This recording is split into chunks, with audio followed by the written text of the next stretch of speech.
Podcasts are pretty common. So what makes the Uncommon podcast uncommon? Well, it's all in our name.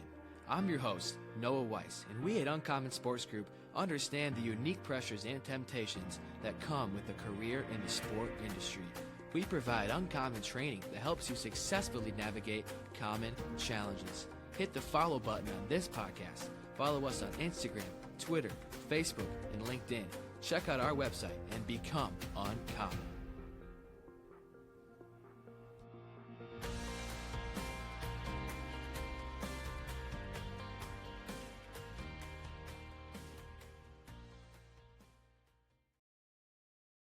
What's up, USG fam? Welcome back to the Uncommon Podcast. I'm your host, as always, Noah Weiss, and I'm very excited to have the Senior Associate AD of Internal Affairs at Lipscomb University, Bryan Engle, on the podcast with me today.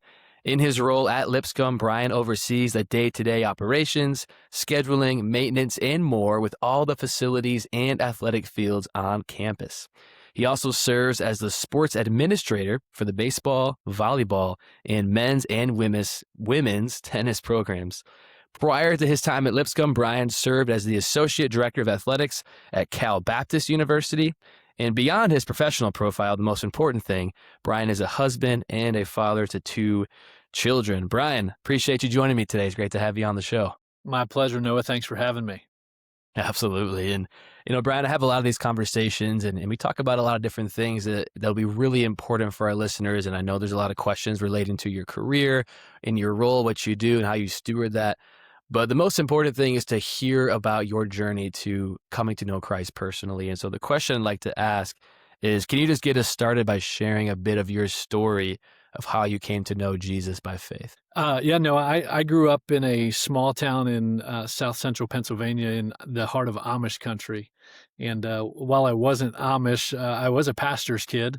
And so my earliest memories, I remember going to the church, and whether I was in the sanctuary, in a pew at the church, or maybe I was in the gym, so many good memories of every Sunday going to church. But I could take you to the exact spot in the room where I was at 4 years old when I accepted Christ. And so I often sometimes think or say, and I'm so thankful for this, that I never went through a period or time where, I had turned my back against Christ, or I didn't come to him till later in life. But I'm so thankful for that too, because since the age of 4, and I just turned 44 a few weeks ago. So for 40 years, I knew who Christ was and knew who my Heavenly Father was without a doubt.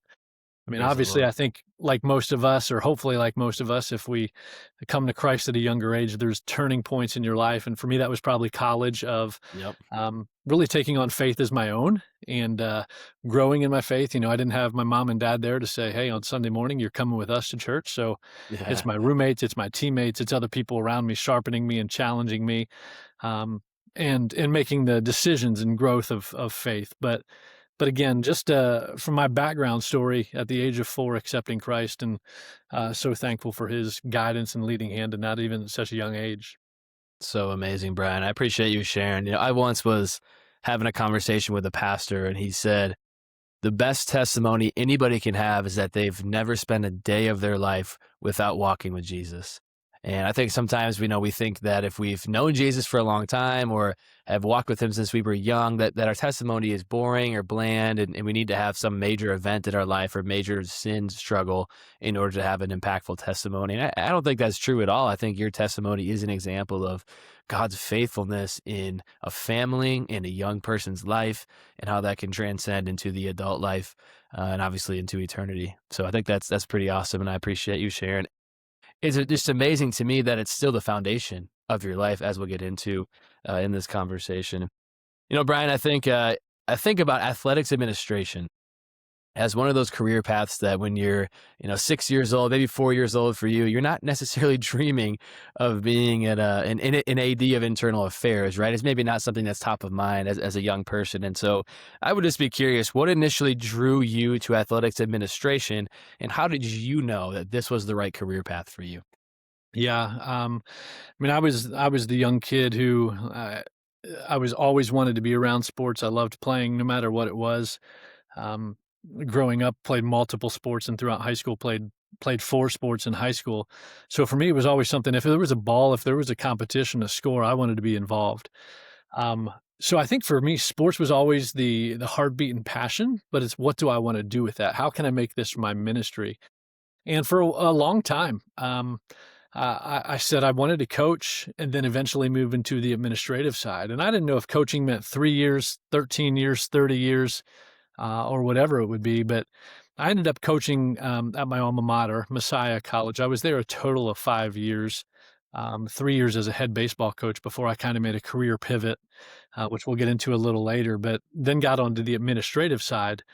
But I think for me, it probably, besides the sports aspect, I can go back to my senior year of high school in Lancaster County, Pennsylvania, and did an internship with our athletic director. And I got to see the non-athlete side of what it takes to operate, plan, the logistic side of events that really kind of opened my eyes. And I was like, this sounds really cool. I like what Yeah. I'm doing. I like what I'm seeing. Maybe there, even as a high school senior at 17 years old, thought, you know what, it's a pretty good gig if I can figure out a way to get paid to go to sporting events. And fast forward 27 years later, and that's what I'm doing, There and you having the go. chance to now to give back and serve and love on our student athletes. But for me, a Amazing. combination, loving being around sports as a kid, but then jumping in to the administrative side as I got older. That's amazing. It's cool to see that too because you have that experience in serving athletes and even being an athlete, and so I think that's just in your roles in administration of knowing what it's like to be a coach, knowing what it's like to be a part of a team, and that influencing the way you serve. So I think that's amazing. And honestly, I feel like a common way for people to get into administration is they start as coaches, start as athletes, they see what it could be like, and from there Mhm. the career is off and running. So that's super cool. Super cool to hear that in your career, and I thought this was really cool in your Lipscomb bio that people were calling you to be a person of a servant heart, having faith in action. Those different terms that were used to describe you. I was encouraged hearing that, and obviously it's a testament to how the Lord is using you. But my question is for the people listening: being a person with a servant heart, living with faith and action as an administrator can sometimes be hard to think about practically. So, what does that look like for you in the day to day of athletic administration to have a servant heart and to live with your faith in action? Yeah, that's a good question. There's probably a couple immediate things that jump to mind. I try to be a very simple person. And so when I say simple, I mean, boil it down to one word, and that's service. And you mentioned servant heart. I mean, it's humbling. I think it's humbling when those you hold in high regard, whether it's bosses, friends, coworkers, teammates, whoever it is, when they describe you like that. I mean, that's a heartbeat of what your passion to be, but you also want it to be done in humility. So, what ways can I help those around me and have the opportunity that we work as a team? Um, I rarely ever use the word my team. It's always our team or our group. And I don't say that out of a try to pat myself on the back out of humility, but the reality is I'm in it with them. They're in it with me, and we work together. I don't view it as people report to me, and we're in this together. So I think service is one aspect. From a servant leadership or servant heart standpoint, this is something my dad always told me and taught me when I was younger. God gave you 2 ears and one mouth, so you can listen twice as much as you speak. Amen. So when I go back to saying I'm a simple person, probably a lot of time it's because I'm processing what I hear or thinking through as opposed to saying my voice has to be the loudest in the room. Uh, if that's what I want it to be, that's not going to help us as a group. So for me, that's always been probably a good mantra as well. And the other thing I think from a Christianity perspective is there was a saying that says, "Witness, witness, witness, and when necessary, use words." So Yeah. how are my Amen. actions? How is my love? How is my encouragement? What am I doing? How is that showing the love of Christ? And I think if we look at Christ, it boils down to servant leadership. And so Amen. what am I doing to emulate that to try to draw others hopefully to conversation and Yeah. uh, and then hopefully from a guiding discipleship aspect to those young student athletes too. That's amazing to hear that, Brian. I love what you said there at the end. And it kind of brought me to thinking of my favorite story in scripture. One of my favorites, there's quite a few. But when the disciples are arguing over who's going to have the highest position amongst them. And Jesus says, the greatest among you will be your servant. And I think that mentality is so rare in athletics. Correct me if I'm wrong, but from what I've observed on my end, that it is so rare unless you're following Jesus to have that mentality. And so to hear that from you, Bryan, I think is encouraging. And even for the next generation, to consider how can you emulate that call that Jesus has, that to be great, you must become last. To be great, you must be a servant. And I think that can be challenging, but to hear that again from yourself, who's in a leadership position within athletics and has been doing so for a long time, that has been a priority for you is super encouraging. But I'm sure that, there's temptations, right? There's temptations often to not walk in that way, but it's amazing to hear that the Lord has led you into that. So Yeah, really, really. he's been gracious and kind on that for sure. Bryan, too, looking at your career, you've been blessed to be promoted multiple times throughout your career, as you kind of mentioned, just to different trajectories of opportunities. And with each promotion, been trusted with increasing responsibility. And that's a big thing to take on within the world of athletics.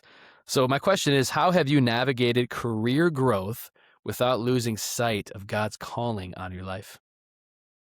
Yeah, another good question, Noah. I think for me, I think of Rick Warren's book, Purpose Driven Life. And the very first sentence in that book is, "It's not about you." And so even as I think about promotions, and it's easy for some people to say, well, look what I've done, look what I'm now having the chance to do. Humility says it's not about me. And so what I do here at Lipscomb University, or what I've had the privilege to be part of at California Baptist, or in my time at Messiah, now University Messiah College when I was there, it's not about me. And I think in there's different times, whether it's in coaching as you're a head coach, or maybe you're in assistant roles or senior associate roles now. It's not about me. And it didn't matter if my title is the head AD or whether I'm just where I'm at on the organizational chart. If I'm losing sight of what is making us unique, what our goals, what our visions, what our mission is, then I'm not doing my job as a leader. And so part of that is leading myself, because I've got to be setting a bar in those ways for myself. But I also think in that mentality, on the same way, it helps me be able to communicate to those I have the privilege to serve with. And Man, so yeah, if I can do my job, and again, going back to servant leadership, or with a servant heart, you hope that those who you're having the chance to be on the same team with are willing to pull that boat in the same direction. So good. I've been fortunate, I guess, to have many people around me in leadership positions who have believed in me and given me more responsibility. But I think even when that has come along, it's greater opportunity to say, okay, it's not about me, but what can Yeah. we do together to advance what our goals, missions, values are? That's amazing to hear. You mentioned something about leading yourself. I think that's a great thing to call out. What does it look like for you to lead yourself, and how can young people strive to do the same in their lives? Yeah, I think it comes back to knowing core principles, core values, what you want. What do I want my life to look like 10 years from now, from maybe where it is now, and rewind 10 years, and where am I now than where I maybe thought I would be? There will be mountaintops, there will be valleys. Yes. But I say Absolutely. that in a holistic picture, and really nothing to do with being an employee. What do I want that to look like for my marriage with my wife? What do I Yeah. want that to look like as a dad? I think that's challenging for me. Even I have two young kids who are, as we're recording this, almost 6 and almost 4. Yeah. I think I get challenged and think a lot of. I realize the time I'm going to have with them in the house to help shape them, mold them, is going to be Mm, so minimal. right. And if I miss opportunities to do that, there's only one person I can look at in the mirror. And Mm, so, in what ways? I think for me, a big word is intentionality. In what ways am I being extremely intentional, um, as it comes to husband, father, and then down the line becomes employee, worker. But if I've got to take care of the best things first, and that's what happens in our house. that's super amazing to hear that. And that's, to me, a rare mindset in athletics, right? You think of just how busy it can get. And I know that for you, it gets busy at times for sure. How can you continue to be present as a husband or as a father? And even for young professionals, how can you be present as a son or a daughter or a brother or a sister, whatever it is, and continue to care for those things that are outside of the workplace? But also, too, core values, having principles. We talk about it all the time in our ministry of we need to have our identity in Christ above all things. So if our identity is in our career, will be shaped and molded by our career and our passions for that. And that will Mhm. supersede our commitment to Christ. But if our identity is in Christ, then we can still be pursuing our career intentionally, but doing it with the core values and foundation that Christ has called us into. So that's encouraging to hear that on your end. Something that we actually talked about at this year's CWS conference, one of our panel sessions, but I think is one of the more challenging things for myself sometimes, for other young professionals, I'm sure for you, of being a follower of Jesus, but navigating career ambition and competitiveness within athletics. Those things are super challenging to balance. I even, funny enough, find myself as a fan of sports, oftentimes struggling with my fandom and my allegiance to a team versus my allegiance to Christ and finding a balance there. But my question, what encouragement would you give to young Christians in sports who are ambitious, but want to balance career success with faithful obedience? Yeah, I'd say maybe the first thing that comes to mind about the mantra of "be planted where you are," and being able to look at that from a mindset of what opportunities is the Lord giving you where you are right now, and really trying to excel in that. The best way we can honor the Lord, I believe, is through pursuit of excellence. He's going to call us to excellence. He's going to want us to be, again, great fathers, great husbands, great workers, excellent across the board. Um, so how can I be the best you can be with opportunities that God puts in front of you? And that's you can break it down, but you can look at that from a daily perspective. You can look at it from a weekly perspective, maybe things you're tackling each month. Even in reverse on that, not just daily, but how am I breaking down my morning, my afternoon, as I go Right. into meetings? What things am I trying to get after? And then I think another aspect of that encouragement, I guess I would try to share or give is just a humility aspect. Yeah. And I mean, I always want to ask questions that I have the chance to serve with people around me. Of tell me what you think about this, because if I think I have all the Mhm. answers when I walk into a room, we're all going to be in trouble. Yep. That doesn't mean we might not land on what I'm thinking at the end, but there's Yeah. value in making sure I get the input of others because I want to hear Well what they're said. thinking, what Yep. they're feeling. So, from a humility approach on that, and looking for ways to improve. That's Yeah, that's myself. good. That's our team. That's our operations, logistics. How can we take something that hopefully we've built pretty good, but all right, well, if we're at 95% productivity, how Yeah. do you get to 96, 97? How do you get from 97 to 98? Yep. And just, and I don't want to say that as in trying to be nitpicky and everything. Right. But again, I think there's a call as a Christian for excellence. And so trying to make sure I'm doing what For I sure. can to pull that out of myself and also Mhm. others. It's really well said, Brian. Something that I always try to remind young people, even myself sometimes, is there's a call in the Christian life to have high character. That's something we talk a lot about in our ministry and even on this podcast at different times. But there's also, as you kind of shared, there's a call to competency as well. If we're, Brian, if you're the best dude in the building, high character, people respect and love you, but you're not good at your job, you may not be around to be that person with high character, and you might even lose the respect of your colleagues because you're not doing a great job. Now, on the flip side, if you have high competency but low character, then there's going to be something lacking as well.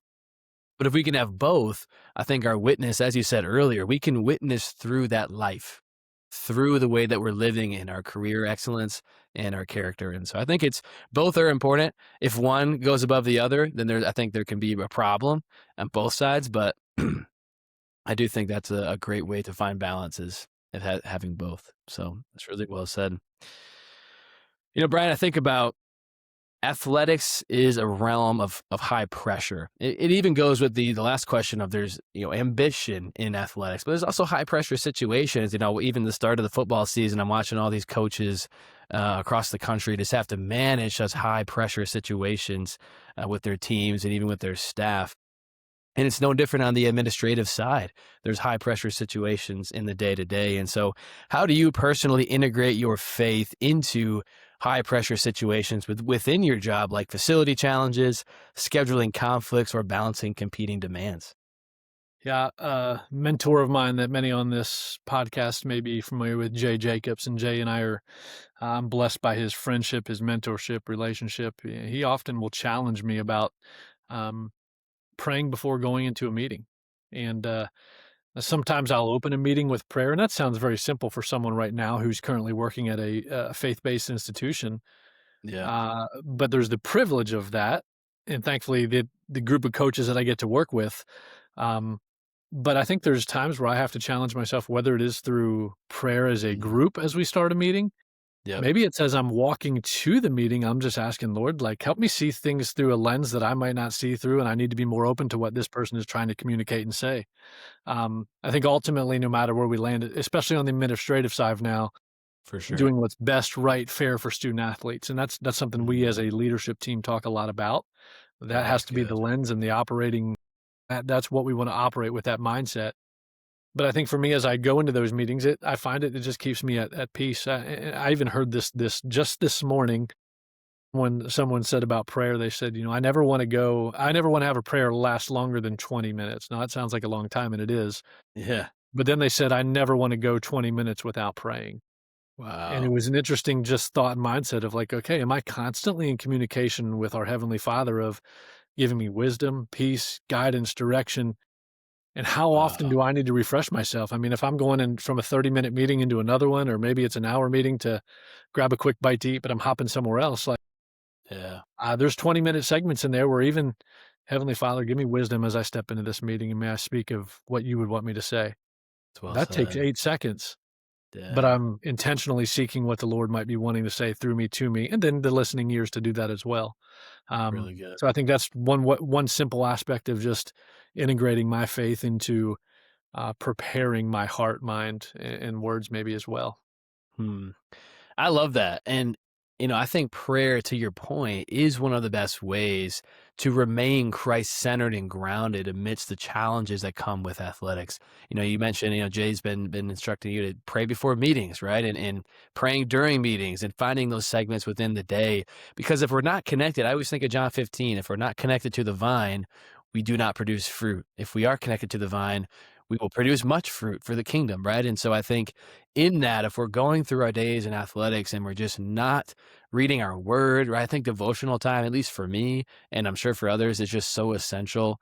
But if we're not doing those things, then there's going to be a lack of ability to control ourselves, right? Amidst a scheduling conflict, right? We may act in a way we don't want to act and have maybe a moment of failure in terms of our obedience to the Lord. And so I do think those things are super important, Brian. I'm glad you brought them up. You also said something too of humility, right? Recognizing others' ideas as being valid, right? I think, man, it's so difficult in athletics to come into a situation with humility to say, maybe that perspective is the right one. Maybe that person's idea is worth listening to. Maybe I'm not the one that has the right answer. And that can be so hard for any of us to live that out. But I think it would be just such a special way to honor Jesus in the athletic space. And so couldn't agree more. I think the spiritual discipline of prayer, it has to be integral within your life. Mhm. But also, I think that humility piece too can be a huge, huge player. So it's a great call out, Brian. So let's talk about your time at Cal Baptist. I read online that you oversaw a massive $80 million event center project while at Cal Baptist. That's not a small thing by any means. And so I just would be curious to hear, what did that experience overseeing this $80 million project teach you about leadership, stewardship, and trusting God in the big undertakings of your professional career? I think as I look back on that project and, you get the question in interviews or I mean, we're doing it right now, like, "Hey, that's a highlight time of, 7.5 years that I had the privilege to serve at CBU," and, that stands out because of when we were building that project, we talked about 100 years from now, this building will most likely still be here. Unless Christ returns before that, then that building's probably gonna still be standing. So we're making an investment into 100 years from now. And so Yeah. the challenge to have that mindset and think about that. I mean, one of the things I wish I would have done in hindsight is actually chart and count the number of hours that we spent in meetings, whether it was planning, preparing. I mean, we may have reached, when I say hundreds, there's no doubt it may have reached 1,000 hours just over the years it took us to pull this project. And it's a beautiful, beautiful facility. But it's the reminder, like, what did I learn about those things? Uh, Again, I'm a simple person, so I'll summarize it in this, and I don't mean it to sound too simplistic, but I think it's the Yeah, reality. It takes a team to pull off something like that. I absolutely. can't stand at the backside of that and say, "Well, Brian gets credit," or "My Yeah. director of athletics, who I served with, Dr. Parker, gets credit." it took multiple people within the athletic staff, with the coaching staff, with our university leadership, with the facilities and planning department. And now I'm only in speaking internal to our university, let alone the Right. contractors, vendors, all the outside people that it took. And right, Yeah. I mean, it's a pleasure to be on the staff that it took to align those things and help keep things moving in the right direction, whether it's the planning meetings or the city meetings or the construction checklists. Right. But it's just a reminder of it takes an army to pull it off. Yeah. And again, when you surround yourself with like-minded people who have that same vision and you wanna pull in the same direction, the boat's gonna go a lot faster and farther if we do it as a group. Absolutely. So I think for me, that was just the healthy reminder of the leadership, stewardship, and trusting God in those big things was, we're in this together, and it's Yeah. gonna serve a greater purpose for generations to come. Do you want authentic team gear and to support a great cause? Check out Locker Room Direct, our online store with thousands of donated items from professional and college teams. Every purchase helps Uncommon Sports Group connect, encourage, and equip Christians working throughout the college and pro sport industry. Right now, use the code PODCAST30 at checkout for 30% off your purchase. Head to lockerroomdirect.org, grab gear from your favorite team, make an impact, and join the mission today.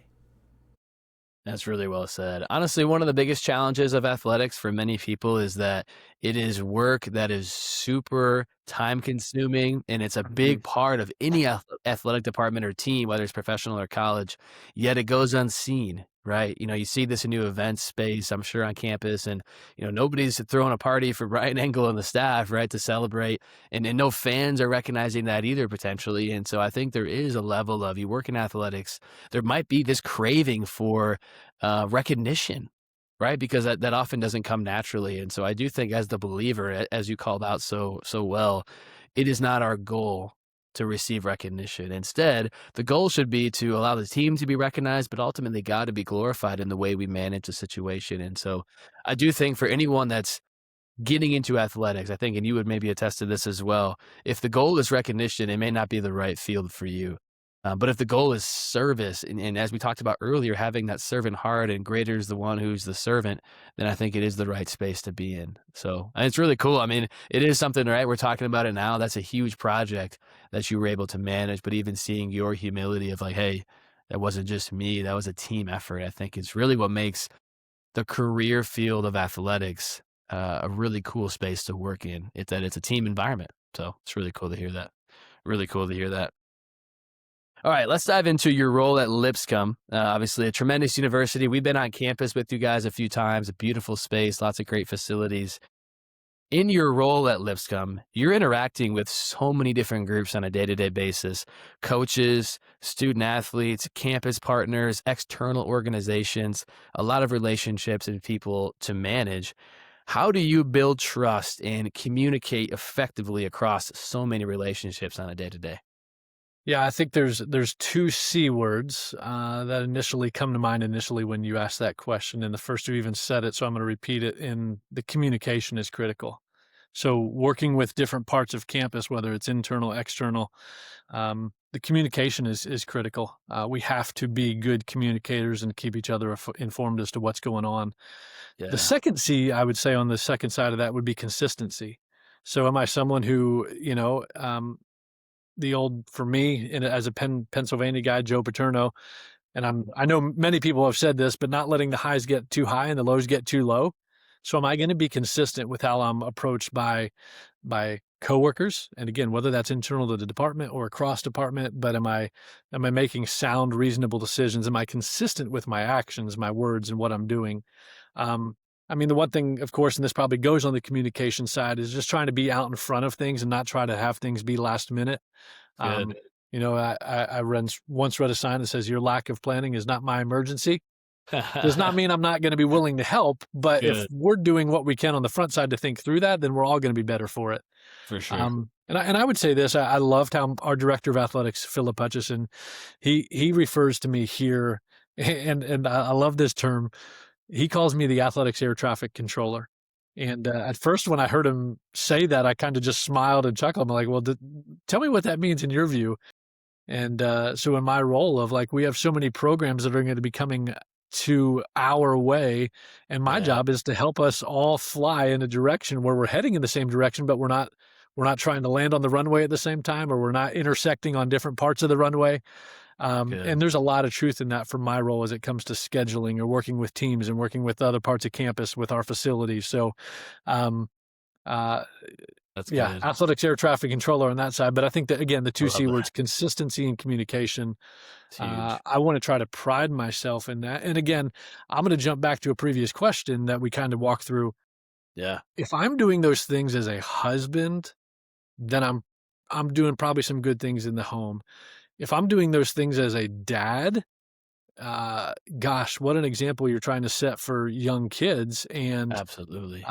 communication, and not in different levels of communication, but what am I saying to my young kids whose minds are being shaped and molded? And so communicating to them, but am I being consistent with how I love them, how I encourage them, what ways I'm Good. setting an example for them? So again, I think for me, holistically, Mhm. and I wasn't even Yeah, prepared to say that as I was thinking through the question, but it jumped in my mind, not just as an employee, amazing. but Yeah, maybe in the home life as well. it's amazing to hear that. I think one of the more challenging aspects of athletics is kind of the question itself is how do you maintain all those relationships and do it in a Christ-like manner? And I think the two words you shared are really exactly the way you would want to do it. Is you want to make sure your communication is effective and you want to make sure it's consistent, right? And even just your character and who you are consistent in those relationships too. I think that's huge as well. Are people on the other end getting the same Bryan or the same Noah Hmm. every day? And we're not perfect, right? There's days where you do things you maybe shouldn't do, but overall, is the consistent theme the same? And I think that builds trust, which allows communication to be strong. And so it's just encouraging to hear that.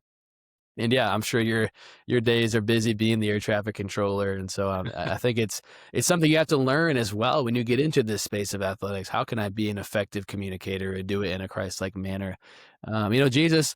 I mean, Jesus had 70 disciples. He had 12 he was really close with, and then he had two that he spent the most time around. And so I think there's like a two or three, I guess, that he spent the most time around. And so he was also managing quite a few relationships as well and doing it in a way that was obviously Christ-centered since he was Christ Hmm. himself. So, yeah, I think that's pretty cool. Cool way to look at it. Bryan, I think looking at your career, you've been serving within Christ-centered spaces within athletics, which is a really unique and awesome opportunity. You think of how many people are serving in Division One, Division Two, Division Three institutions in NAIA.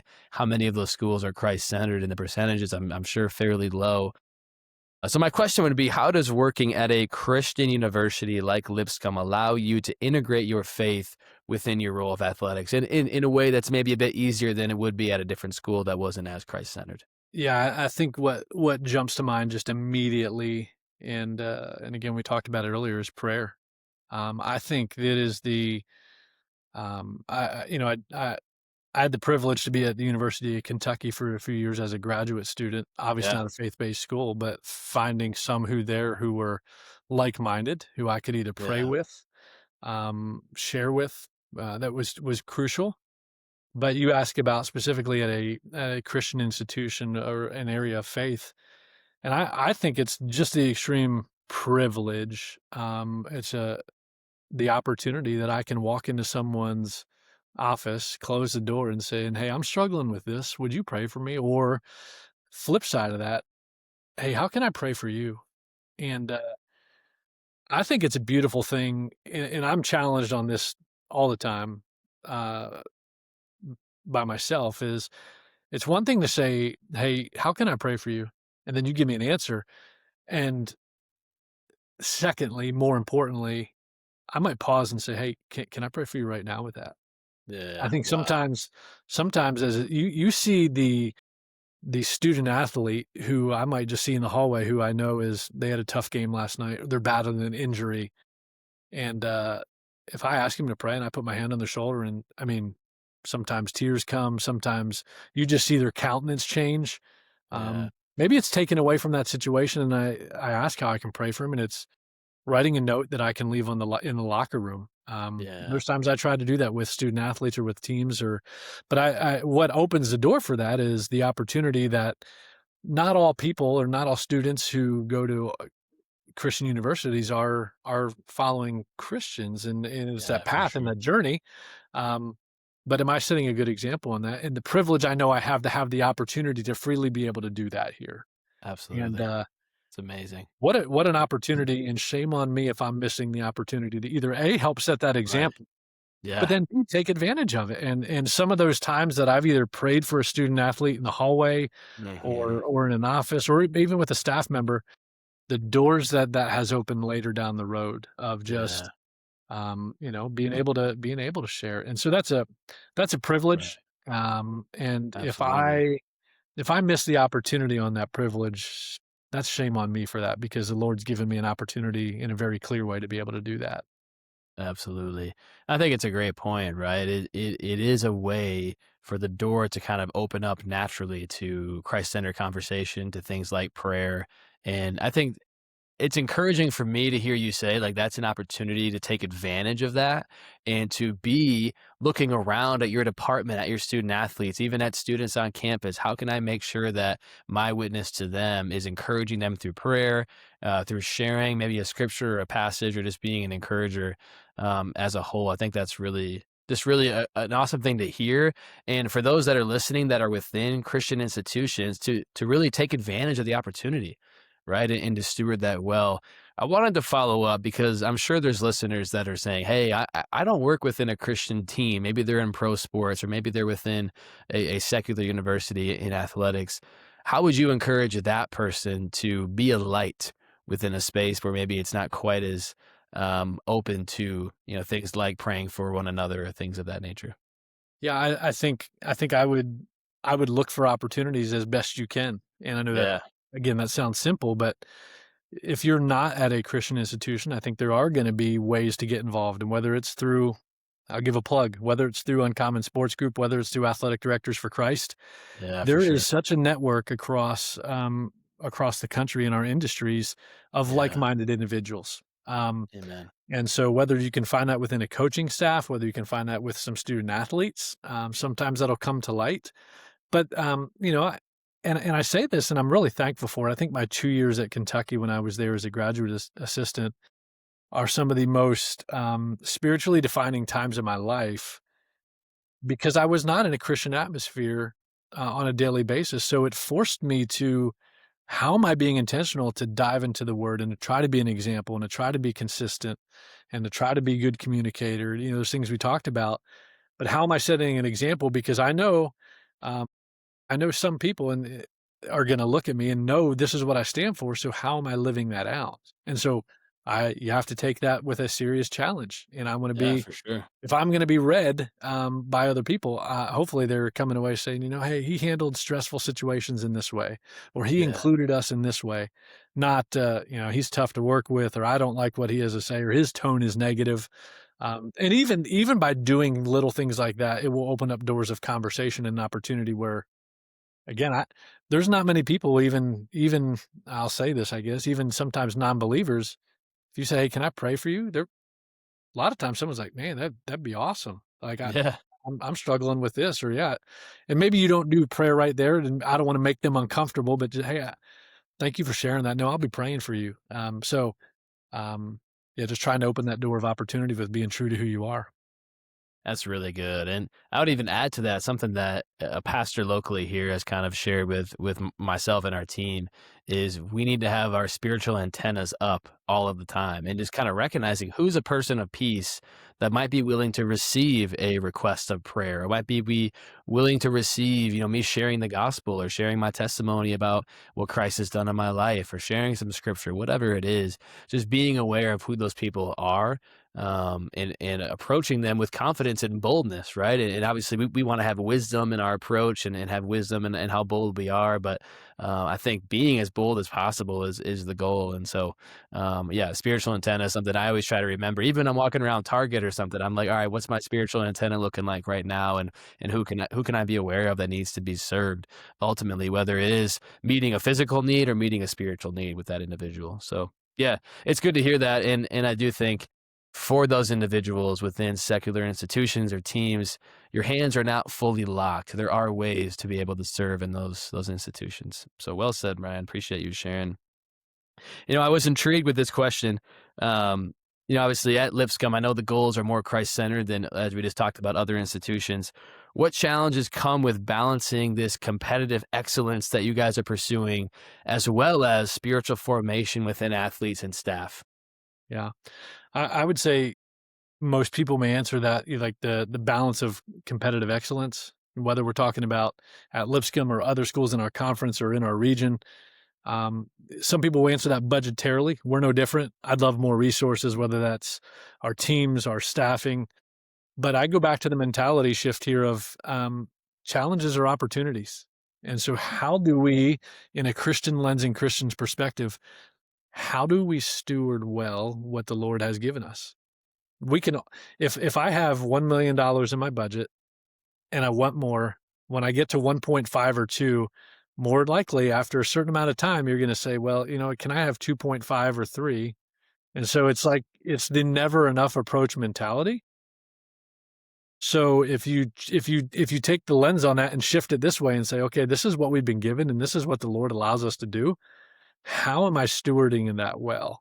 And maybe that's with policies and procedures of what you do administratively and work with your teams on.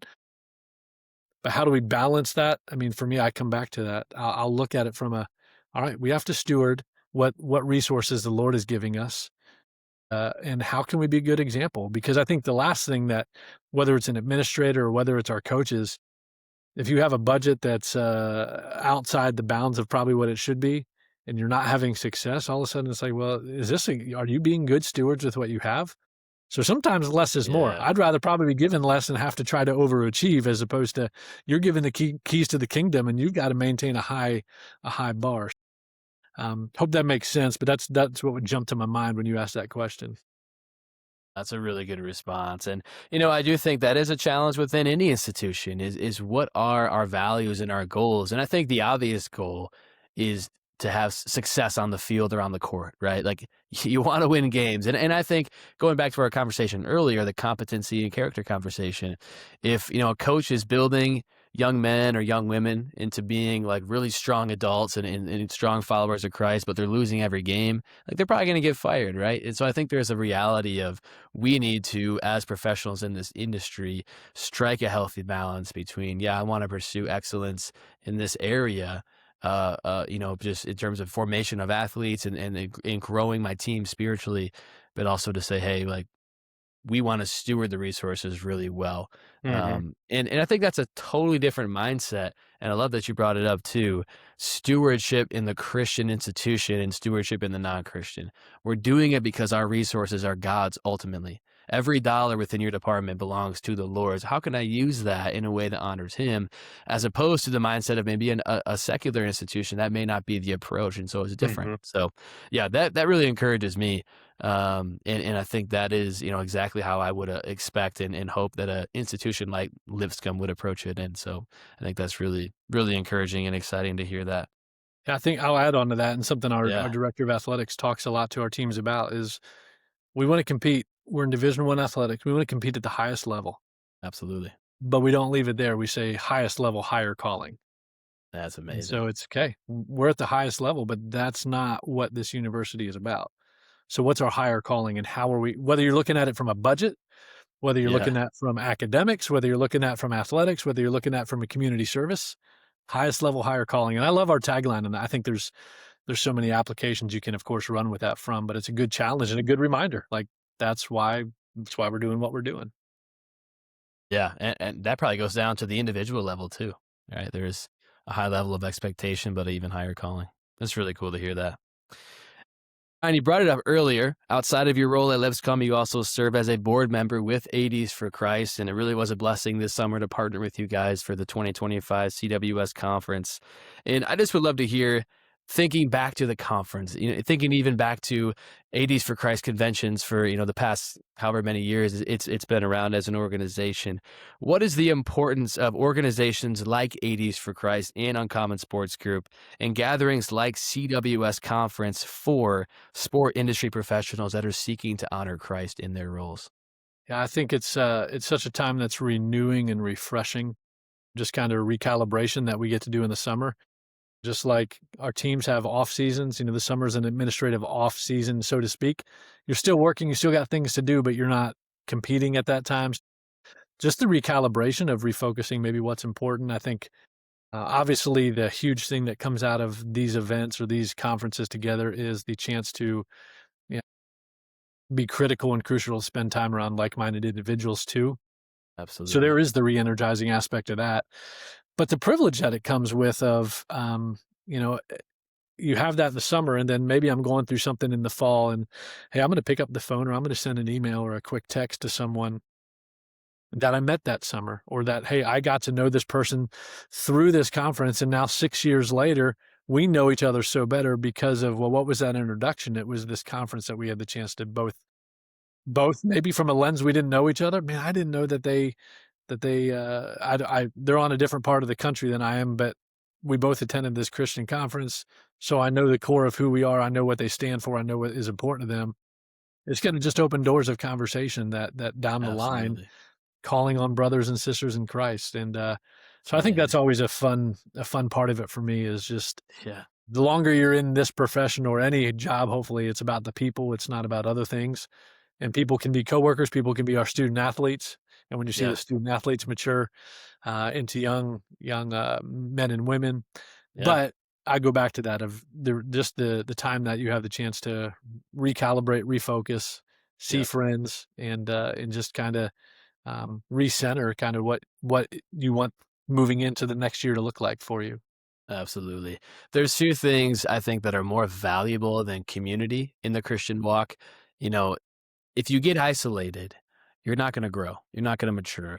And I think, obviously and I know that it's true for all organizations, Christ-centered organizations, to emphasize the importance of a local church, to have a body that you're meeting with on a weekly basis, that you're connecting with in small groups.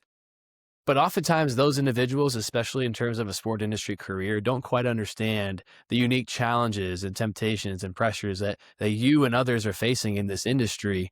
And so coming to, the CWS conference, getting involved with 80s for Christ or Uncommon Sports Group is a way to have community with people that understand, man, I get it, Bryan, what it's like to work until 11 p.m. and be in the gym until the end of a game that goes into overtime. I know what it's like to have to travel constantly or whatever the challenge is. And so I think that is the value of it. And to your point, you and I wouldn't be on this podcast if it wasn't for 80s for Christ conventions and the CWS conference. And so I think even in that, there's so much value and relationships across the board from these events. So yeah, I would encourage any listener. My assumption is a lot of listeners to this podcast know about 80s for Christ, Uncommon Sports Group, the CWS conference. But if you don't, I think these communities bring value that can't be found anywhere else for the Christian that's working in athletics. So yeah, just encouraged by what you guys are doing at 80s for Christ. That's a huge blessing to the community. 100%. All right, Bryan, last question, and trying to ask this to all of my guests. I think it's a great way to land the plane and end the conversation.